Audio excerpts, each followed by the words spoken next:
Bien, mis amados, en esta mañana vamos a estudiar un poquito la palabra. El pastor viene con unos temas sobre salud mental, salud en nuestro cuerpo. Y quise en esta mañana dar un pequeño aporte para que sigamos cuidando nuestro cuerpo y también sigamos viviendo para Dios. Amén. Gracias, hermano. Muy bien, entonces vamos a meditar en los siguientes versículos. Quiero que tome ahí su Biblia en Romanos capítulo 5 y vamos a leer, quizá ustedes ahí tienen su Biblia o la tienen ahí en la pantalla. Vamos a leer todos unánimes porque solo vamos a leer del versículo 2 hasta el versículo 5. ¿Todos están listos? Dice la palabra de Dios, todos: por quien también tenemos entrada por la fe a esta gracia en la cual estamos firmes y nos gloriamos en la esperanza de la gloria de Dios. Y no solo esto, sino que también nos gloriamos en las tribulaciones, sabiendo que la tribulación produce paciencia, y la paciencia prueba, y la prueba esperanza, y la esperanza nos avergüenza porque el amor de Dios ha sido derramado en nuestros corazones por el Espíritu Santo. Amén. Muy bien, por favor tomen sus sillas, vamos a meditar un poquito sobre esta palabra. Así que voy a darles unos pequeños consejos sobre el tema: que las situaciones difíciles, adversas o las crisis no te roben el gozo ni te aparten de Dios. Amén.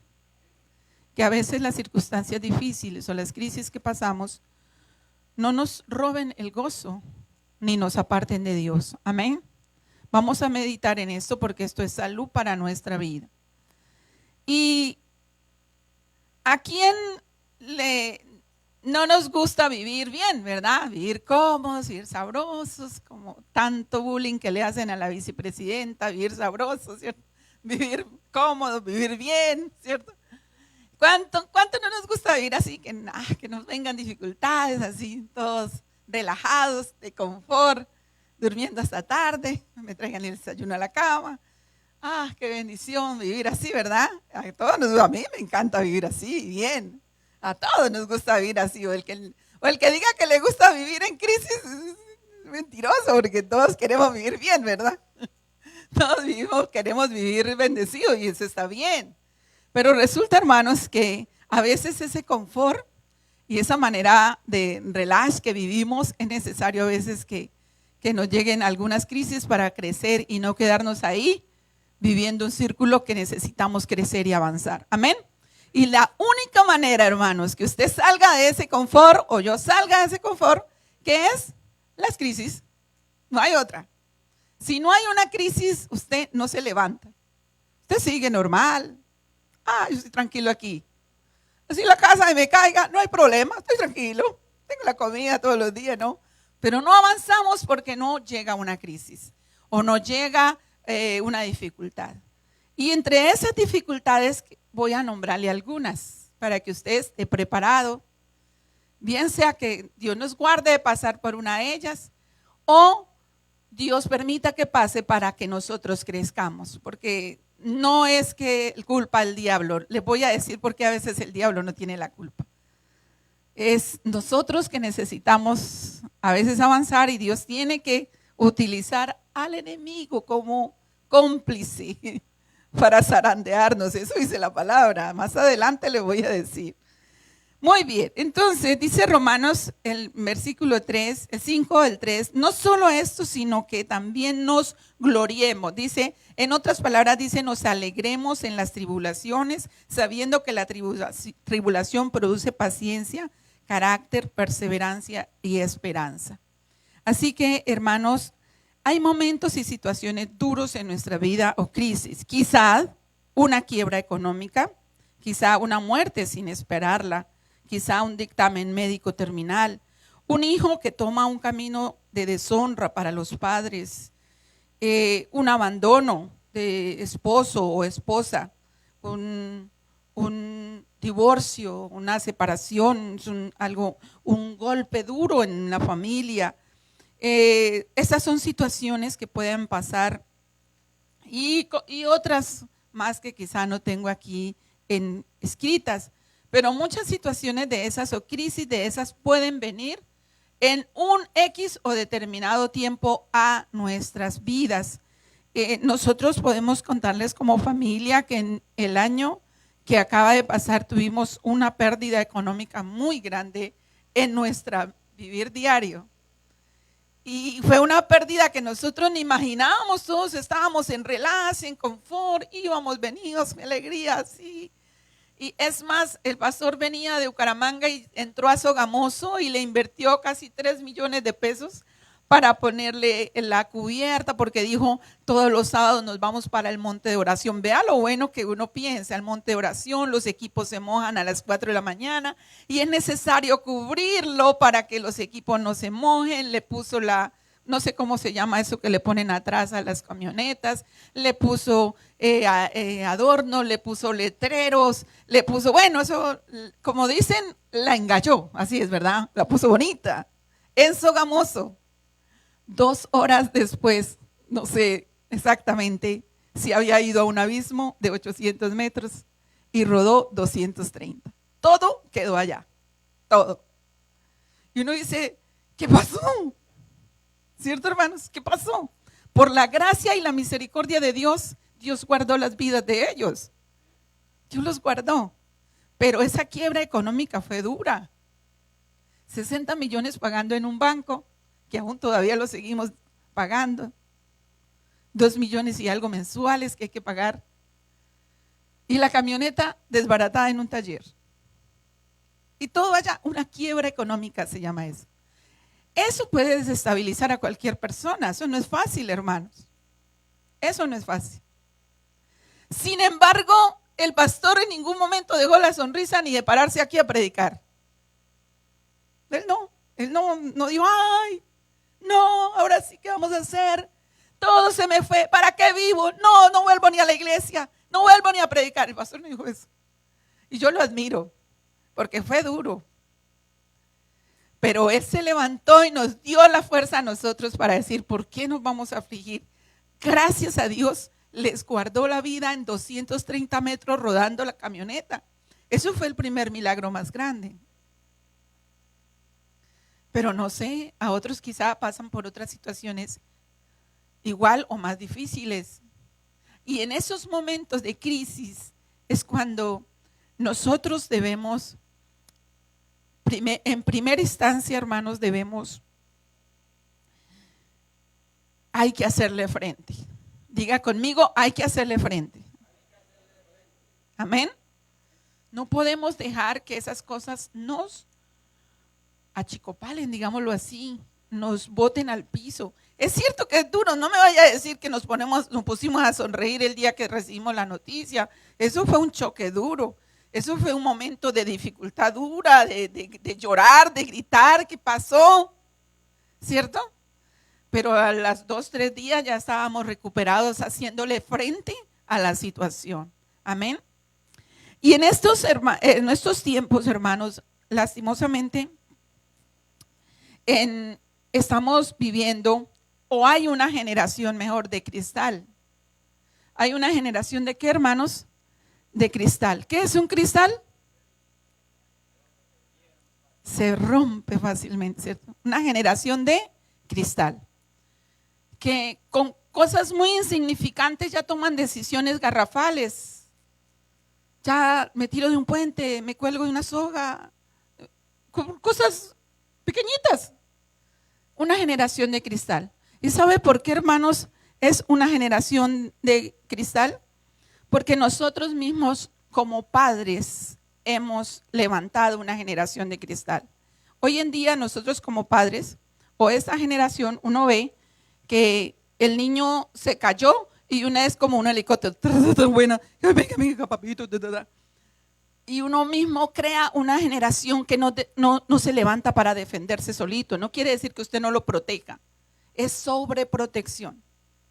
Sobreprotección. Uno no deja que el niño se levante solo. Yo me acuerdo que mis hijos cuando se raspaban por allá en la calle llegaban con unos gritos que me levantaban la casa. ¿Sabe qué hacía? Lo mandaba para la regadera y jabón. Pues vaya, mi hijito, abra la regadera, límpiese la herida y échese jaboncito porque se le puede infectar. Y lloraban más. Pero había que enseñarlos a que se defendieran y que se cuidaran la herida ellos solos. Amén. Uno a veces crea generaciones de cristal, sobreprotección, todo.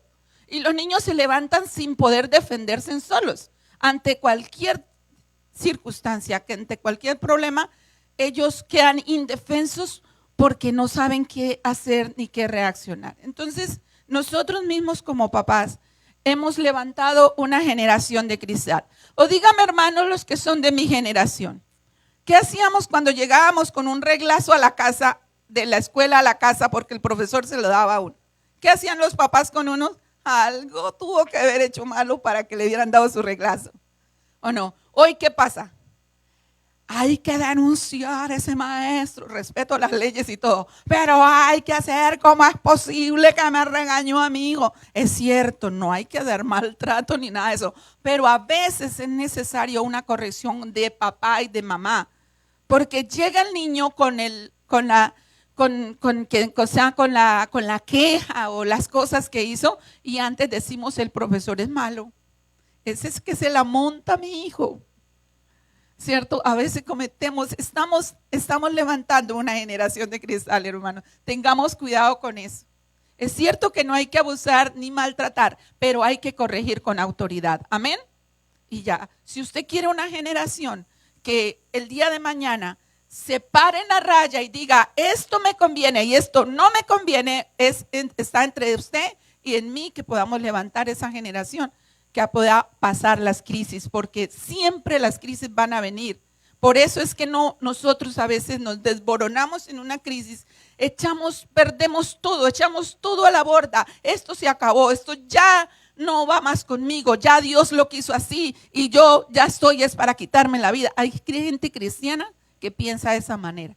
Yo les quiero decir en esta mañana que vale la pena vivir en esta tierra tan hermosa. Vivir en esta tierra donde uno escucha el helado pasar y se provoca de un helado y va y lo compra. ¿Sí? Vale la pena vivir en esta tierra donde hay una mata de mango, de aguacates o lo que usted siembra y usted va y la coge de naranja y se la come y no hay ningún problema. Vale la pena vivir. Que vienen problemas, sí, que vienen crisis, sí, pero nos toca hacerle frente. Diga conmigo, hacerle frente. Amén. No hay que echarnos atrás porque las crisis nos ayudan a crecer. ¿Listos? Vamos entonces a seguir. Somos padres sobreprotectores. Mire, hay un ejemplo muy grande de la bicicleta que yo quiero contarles en esta mañana. ¿A cuántos saben aquí manejar bicicleta? A ver, levanten la mano. No, porque hay unos que todavía no saben. ¿Cómo nosotros aprendimos a manejar bicicleta, cierto? En algunos tuvieron la oportunidad de tener una ruedita atrás, yo no, eso no, cuando en la casa donde yo me crié, allá no habían rueditas, allá lo mandaban a uno y defiéndase, ¿no? Pero hoy en día encontré la historia de una bicicleta de un niño que tenía sus rueditas, ¿no?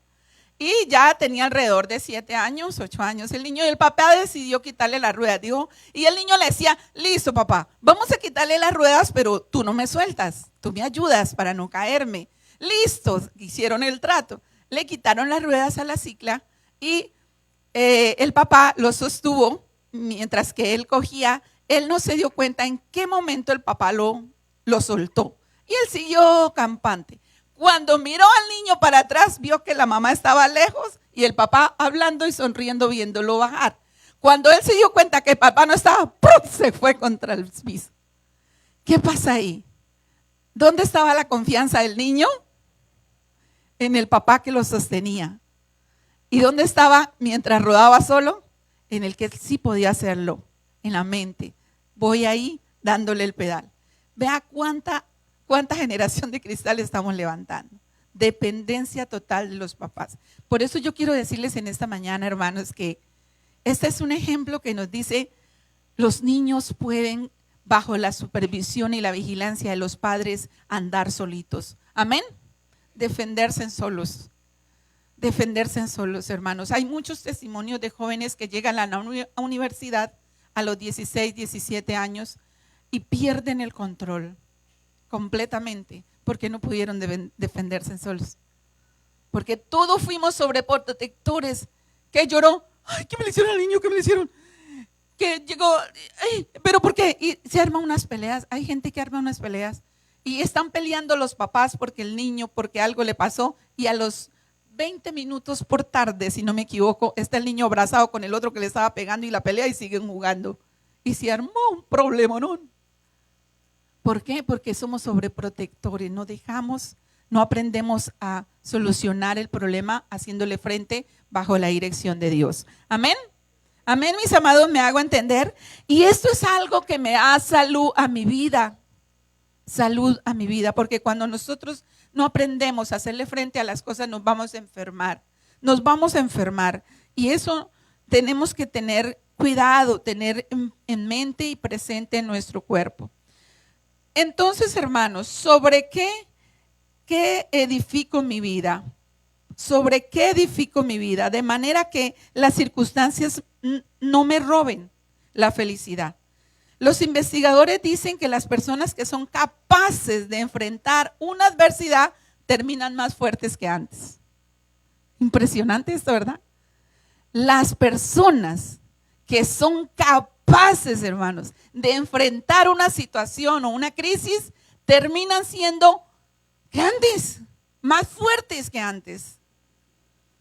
Es necesario que nosotros aprendamos a ponerle, a hacerle frente a las cosas. ¿O cuántos hermanos en el 2020? ¿Qué pasó en el 2020? Fue la pandemia, ¿verdad? Gracias. Ustedes estaban como, ¿qué pasó en el 2020? ¿Cómo qué fue lo que pasó? Dígame si en el 2020 no aprendimos a respirar. Apenas le daba uno como que le tapaba la nariz, Padre Santo. A respirar, tenemos que vencer. Era un espíritu de muerte terrible, ¿o no, hermanos? Aprendimos a hacerle frente bajo la dirección de Dios, amén. Y a creer que Dios estaba con nosotros, porque ahí no había solución. Muchas familias enterraron sus seres queridos sin verlos, ni siquiera ellos los enterraron desde lejos. Eso fue una crisis dura, ¿o no, mis amados? Fue una crisis dura. Y eso nadie lo esperaba. ¿O ustedes sabían que en el 2020 iba a suceder algo así tan terrible? Algunas profecías hubieron, pero ni a esas profecías le creímos a veces. No, ¿eso qué va a pasar? Eso no puede pasar, ¿cierto? Pero hermanos, pasó. Fueron crisis duras. Familias que tuvieron que pasar por eso. O tuvimos que pasar en primero, segundo, tercero, cuarto grado. Pasó, la muerte pasó. Y vivimos esas crisis duras, compañeros, amigos, pastores. Y vivimos esas crisis duras, pero no nos quedamos ahí, ¿verdad? Hicimos frente en el nombre de Jesús y continuamos. Diga conmigo, hay que continuar. Hay que continuar. Amén. No deje que la crisis te derrote ni te lleve a enfermedad. Fue una crisis dura, pero hay que seguir respirando, escribí aquí. Hay que seguir respirando. Hay que seguir. No podemos dejar que los dardos del enemigo nos digan para qué vivir. Yo creo que a todos nos ha llegado eso. Aún nosotros como cristianos, a mí me ha llegado el mensaje, ¿para qué vive? ¿Para qué? Usted diezma, usted va a la iglesia, usted sirve, usted le ha dedicado todo el tiempo a Dios, usted hace eso y mira lo que está pasando. ¿Para qué? Sálgase de allá. ¿Para qué eso? O sea, todos sus dardos llegan a la mente. ¿Sabe cuál es la victoria de nosotros? Usted decirle al dardo, a la acusación del enemigo, no tiene ninguna cabida en mi cuerpo. Pare y diga no más. Es cierto, pasó tal cosa, es cierto, pasó eso, es cierto, pero la sangre de Jesucristo me limpia y me cubre y me protege y me sana de todo lo que puede pasar. Amén. Usted tiene que tener fe Usted y yo tenemos que tener fe. Que en medio de la crisis yo pueda pasar y eso no me haga daño, no afecte mi salud, no afecte mis emociones ni mis pensamientos. No le digo, hermano, que va a ser fácil. No es fácil. No es fácil. Hay que llorar. Sí, hay que llorar. Hay que llorar un día, 2 días, no sé, 3 días. Pero no podemos quedarnos ahí. O usted cuando llueve se queda en la lluvia que se moje. No, es que está lloviendo y pues ni modos, tengo que mojarme todo el tiempo. Usted corre, ¿cierto, hermano? Corre a un andén que no esté con algo que lo cubra para pasar la lluvia mientras se detiene. O la lluvia dura todo el tiempo. Ya no estuviéramos aquí porque hubiera pasado lo del diluvio, ¿no? Pero la lluvia pasa, hermanos, ¿o no? Y usted cuando está en la lluvia no se queda mojando. Usted va a un lugar para que tenga protección. Saca el caucho y se lo pone. Se alcanza a mojar algo, ¿verdad? Mientras que pone el caucho, va a un lugar, unas gotas le caen. Pero usted no se queda ahí mojándose todo el tiempo. Usted busca ayuda, busca protegerse. Amén. Así es en los momentos difíciles. No te quedes ahí, que la crisis te envuelva, te dé torcijones, digámoslo así, te amarre y el enemigo venga y te quite la vida, o te quite la sonrisa, o te quite el gozo, o que te quite te aparte de la presencia de Dios. No permita que eso pase. Dígale al hermano que tiene al lado, hermano, no permita que eso pase. Dígale, hazle frente en el nombre de Jesús. Amén. Hazle frente en el nombre de Jesús. No te quedes ahí, porque Dios va con nosotros. Dios va con nosotros. Ante una dificultad, por amor a Dios, hay que seguir caminando. Hay que seguir caminando. Amén. No se detenga, hay que seguir caminando. Mira, estas historias que les voy a hablar, podría Dios hubiera dicho un detente. Dios podría haberle permitido a Abraham que se quedara en Ur. Allá estaba sabroso, contento, viviendo bien, todo, rico, millonario. Pero ¿sabe qué hizo Dios? Lo movió. Te vas, coge tus cositas, tus hijos y te vas. Tienes que cambiarte, le dijo el Señor a Abraham. Lo sacó. ¡Uy, Señor! A Moisés que se quedara viviendo tranquilote allá en el faraón, allá en el palacio. ¿Se acuerdan la historia de Moisés? Allá, bien sabroso, allá en el palacio. Pero ¿sabe qué hizo? Lo movió. Venga, usted lo necesito para que saque mi pueblo. ¿Cierto? O también hubiera podido decirle, podía poder apartado a David de Goliat, ¿cierto? Este Goliat está que molesta a mi pueblo. Mejor dejo a David tranquilo allá con los animales y aprendiendo. Y mejor quito el Goliat de aquí. ¿Qué hizo Dios? ¿Lo quitó? No lo quitó. Además, tomó a alguien que fue David para enfrentarlo. O sea, hermanos, Dios puede hacerlo, pero Dios para que usted y yo crezcamos no lo permite. O también podría haberle dicho poder a Daniel haberlo quitado del foso de los leones, ¿se acuerda? Pero no, le tocó meterse allá. O sea, lo tiraron al foso de los leones, ¿cierto? Pero Dios podía haber hecho que él no, o había podido mandar algo y quitárselo ahí. Pero no pasó, Daniel fue al foso de los leones, ¿cierto, hermanos? A Nehemías que no pasara por la cautividad, pero no tuvo que pasar. Otra historia, a Juan el Bautista que no se hubiera encontrado con Herodes. ¿Qué le pasó a Juan el Bautista? Terrible eso. Conocen la historia, ¿verdad? Dios hubiera podido hacer algo ahí, pero tampoco.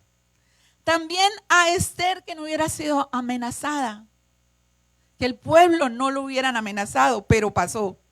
También a Jeremías que no hubiera sido rechazado. ¿Cuántos de aquí hemos sido rechazados por X o Y circunstancia? Nos han rechazado por nuestra manera, quizá nuestro color de piel, por nuestros churcos, por nuestros lisos, por nuestra obesidad, por muy flaco. Nos han rechazado, nos han hecho bullying. Pero eso tampoco se lo quitó Dios a Jeremías. Y el último que no puse más, pero hay muchas más historias, a Pablo en naufragar y además ponerle un aguijón por todo el tiempo. Dios podía haberlo quitado a Job, pero Dios no lo hizo. Ahora ustedes y yo preguntamos, ¿por qué no lo hizo? ¿Por qué Dios no intervino ahí? Todo cristiano y toda persona, hermanos, debemos pasar por pruebas. Todos.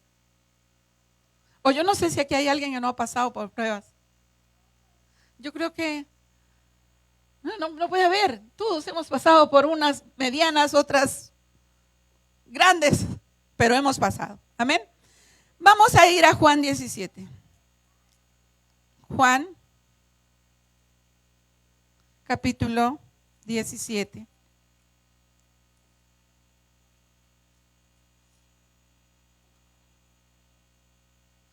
En Juan capítulo 17 hay una oración que hizo Jesús. Y esa oración dice: no te pido que los quites del mundo, sino que los proteja de Satanás, dice. Exactamente, el versículo está en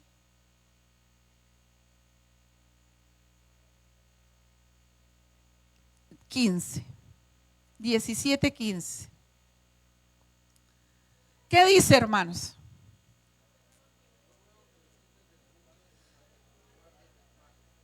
Otra vez, léalo, por favor.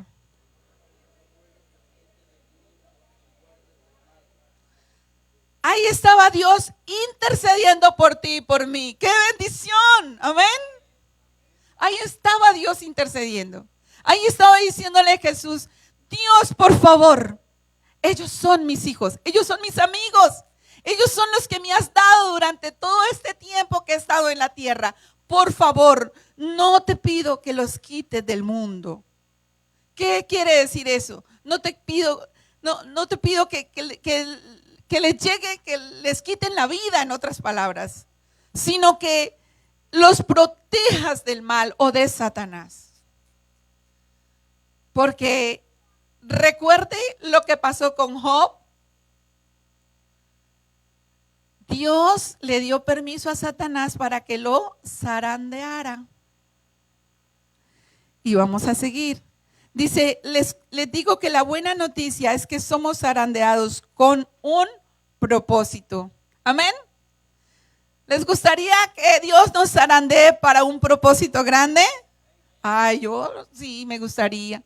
Lo único que le pido a Dios es lo que está aquí escrito que dijo Jesús. No te pido, Dios, que me vayas a quitar de esta tierra, que me vayas a que el enemigo quizá vaya a tocar mi vida, sino que me guardes en el proceso y yo nunca quite mi mirada de Él. Amén. Que nunca me aparte de Él. Porque si es para un propósito, para crecer, para yo avanzar, para yo poder administrar una bendición grande que viene, necesito pasar por el proceso. Amén. O dígame, hermanos, ¿qué empresa no capacita al empleado para que le maneje la plata? Amén. Lo tiene que capacitar. Porque no le va a entregar la plata así como el dinero, así como así, porque se le puede perder, se le puede robar, la puede invertir mal, ¿cierto? Por eso lo capacita, por eso adquiere personal con experiencia, porque cuida sus bienes. Dios necesita cuidar también lo que pone en nuestras manos, hermano. Administrar, por eso necesita capacitarte. ¿Y cómo te va a capacitar Dios? ¿A quién va a utilizar el Dios para capacitarnos? ¿A quién, hermanos? Piense un poquito. ¿A quién? ¿A quién Dios va a capacitar? Va a utilizar para capacitarnos. ¿A quién será? Vamos a ir a la palabra. ¿A quién Dios utiliza para capacitarnos? Lucas 22:31. Lucas 22:31. Usted va a decir, no puede ser. Sí puede ser. ¿Qué dice Lucas 22:31?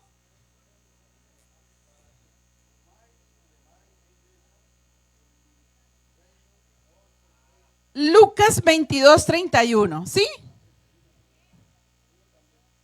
Dijo también el Señor. ¿Quién lo dijo? El Señor. Simón, he aquí, ¿quién? Satanás os ha pedido para zarandearos. ¿Cómo a quién? Como a trigo. El 32. Pero yo, ¿qué dice? He rogado ¿por quién? Por ti, hermano, que tu fe no falle. Y tú, una vez vuelto, confirma a tus hermanos. En muchas ocasiones, Dios usará al enemigo para que usted crezca. Y lo hizo con Job. Sí, hermano, sí. Sí. Porque nosotros a veces estamos en el confort, que no queremos avanzar. Nos dicen, hermanos, hay que ir a abrir 2 altares familiares. No, es que yo estoy tranquilo aquí. Yo no puedo ir. Y el enemigo tiene que hacer como Dios tiene que hacer como le dijo a Simón. Darle permiso al enemigo para que vaya y lo saque de allá.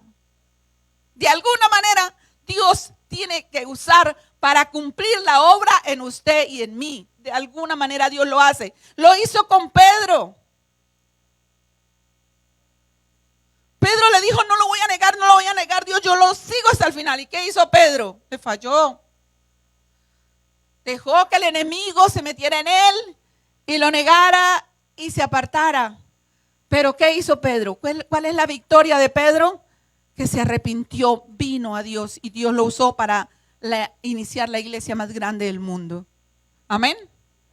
Mire cómo es Dios lo que hace. Y uno a veces pelea con Dios y con el enemigo. Hermanos, hay algunas cosas que Dios las pone y le da permiso al enemigo, pero hay otras que es por nuestra actitud y nuestra manera de vivir. Y voy a nombrarle algunas. Yo sé que a usted no les pasa esto, de pronto es en el otro servicio o en otro lugar, pero las que le voy a nombrar, escríbalas y mire a ver qué cosas nos están afectando. Como les dije, hay algunas cosas que vienen a mi vida por mis actitudes y mi manera de vivir, y otras porque Dios tiene que usar al enemigo para sacarnos del confort. Amén. Y por eso no debemos pelear con Dios, ni debemos afectarnos, sino debemos dar gracias y avanzar y hacer frente en el nombre de Jesús. Quiero contarles también, hermanos, que ponerles este ejemplo, muchos motores existen de diferentes tipos y tienen combustibles diferentes. ¿Cierto, hermanos? Bueno, los que saben de motores saben, solamente yo leí este artículo. Y hay motores que necesitan unos combustibles y otros necesitan otros combustibles. Pero cuando se le echa el combustible que no es, ¿qué pasa con el motor? Se funde el motor, ¿cierto? Me pasó con mi moto. Yo no sé qué aceite le eché, como el 4 o 5 aceite. Yo me relajé con los kilómetros que tenía que volverla a llevar al taller. Resultó que el aceite que me le habían echado no era bueno porque no cumplió el tiempo, los kilómetros que debería cumplir, y la moto se fundió, se dañó. Empezó a tragarse el aceite. Hoy se come un frasco de aceite en 8 días. Ya le saqué cita con el médico para que lo desbarate y le ponga las cosas que tiene que cambiarle. Pero un tarro de aceite se lo come en 8 días. Eso quiere decir que le echaron un aceite, un combustible que no era malo. Diga conmigo, malo. Ahora vamos a ver a nuestra vida. ¿Qué combustible le estamos echando nosotros a nuestro cuerpo? Vamos a llamarlo así. El combustible, vamos a nombrarlos. De pronto esos combustibles no pasa aquí, hermano, pasa en otro lugar. Combustibles como la envidia, díganlo conmigo, la envidia. Un combustible malo, diga malo. Me encanta cuando Mateo dice malo, usted es malo, dice. Diga, es un combustible malo, la envidia, malo ese combustible. ¿Cuál otro combustible? La codicia, quiero más, quiero tener más, quiero tener eso, quiero tener lo otro. La codicia, ese es un combustible como malo. Amén. Malo, querer tener lo de los demás, estar peleando porque el otro crece. Malo, envidia. Otro combustible malo, el orgullo. Diga, eso es malo también.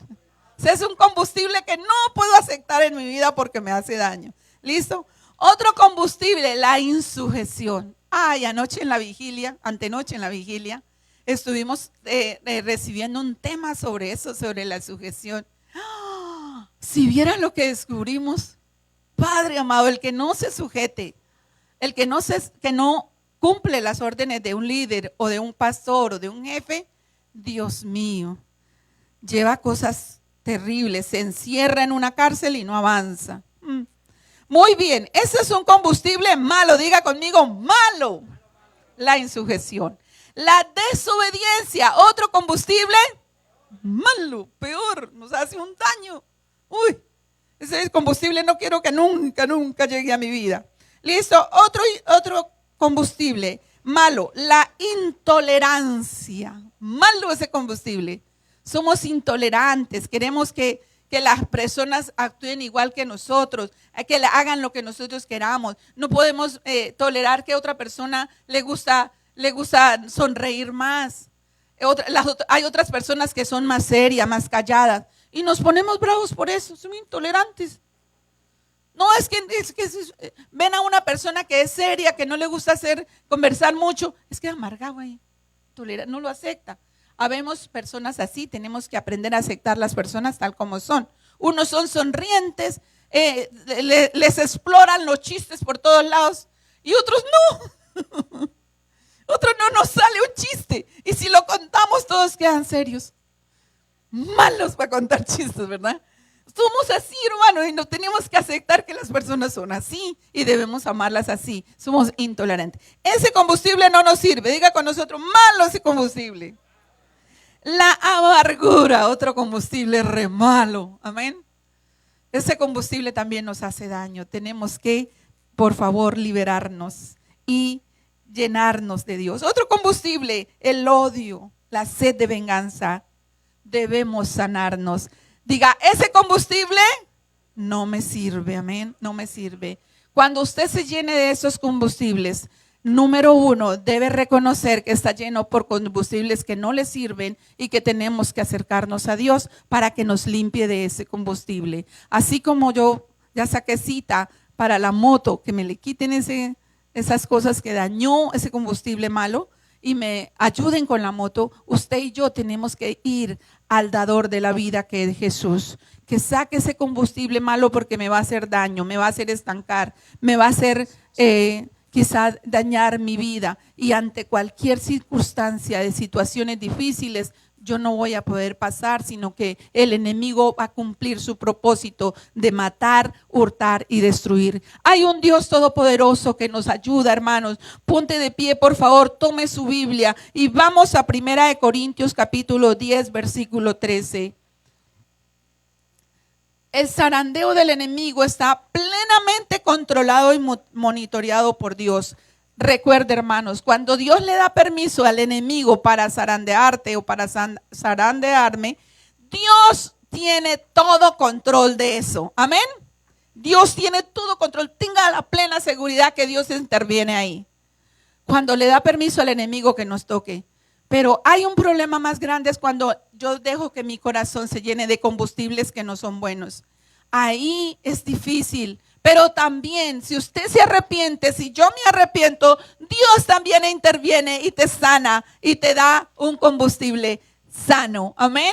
Para continuar adelante. Así que, hermano, en ninguna de las dos situaciones usted debe dejarse contaminar del enemigo. De ninguna de las dos. Usted tiene y yo tenemos que levantarnos para crecer, para avanzar, para no dejarnos contagiar, para no dejar que el enemigo nos quite la vida, nos robe el gozo, nos aparte de Dios. Nunca permita que esto pase, hermano. Hágale frente, Hágale frente, levántese en el nombre de Jesús.